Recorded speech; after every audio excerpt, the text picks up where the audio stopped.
Welcome to my YouTube channel. Here you will find case studies and their solutions. Don't forget to subscribe and hit the bell icon. Today we will discuss how AG Software's company handled the culture diversity, which was becoming the major issue between its headquarters and US enterprise.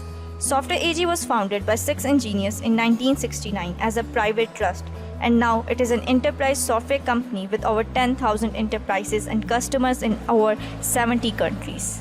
Software AG's company is the second largest software vendor in Germany and the 7th largest in Europe. It is one of the 10th largest software companies in the world. Its ADABAS program, one of its most famous products that enable organizations to easily retrieve specific information from massive amounts of computerized data, like inventories, bank transactions, airline reservations. In one Computer World survey of database management systems, ADABAS received the highest user satisfaction ratings. In the beginning, under the provisions of trust, 70% profits are devoted to research and development department, 20% are earmarked for pensions and bonuses, and 10% are set aside for social causes. At Software AG headquarters located in Germany, employees at their own work hours take break for tennis, dress as they want. Company tries to give their technical staff the maximum responsibility and freedom needed to develop softwares.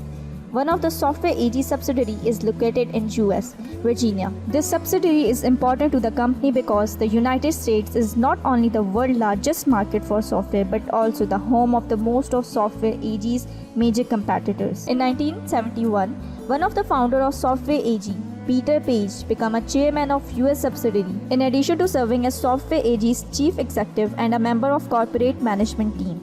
There was a serious culture conflict have common between the US subsidiary and a corporate headquarters.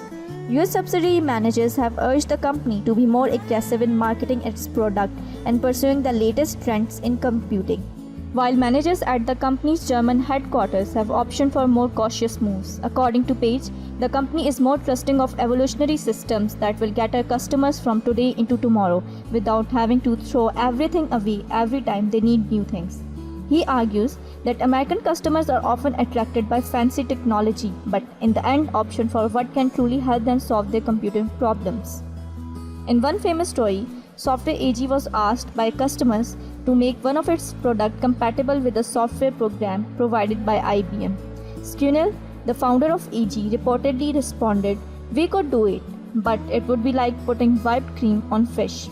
Former employees cite the story as an example of corporate headquarters' unwillingness to respond to US marketing considerations. Software AG did eventually address the compatibility issue, but US employees say the delay cost the company significant sales in the United States.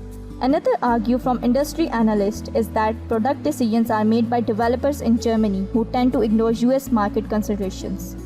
After some time, Page has acknowledged that the company needs to pay more attention to market considerations, and he recently gave the US subsidiary responsibility for worldwide marketing for Software AG. Page noted that in the past there have been problems between the two parts of the company, but he said the US company has been brought into the family. After 2 months, Page resigned from Software AG because of a dispute with one of the founders. Now moving towards the questions. Question number 1. What type of operations the organization is doing?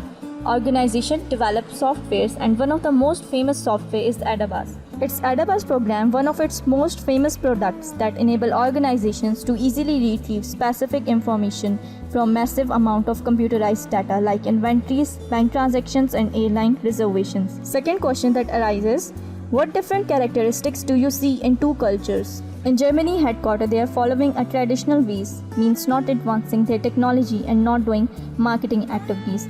They think that marketing is not compulsory to do for their business. On the other hand, US subsidiary is producing its product with marketing in mind because in their opinion, marketing is compulsory to succeed in US market. Thanks for watching the video. Don't forget to subscribe, like and share.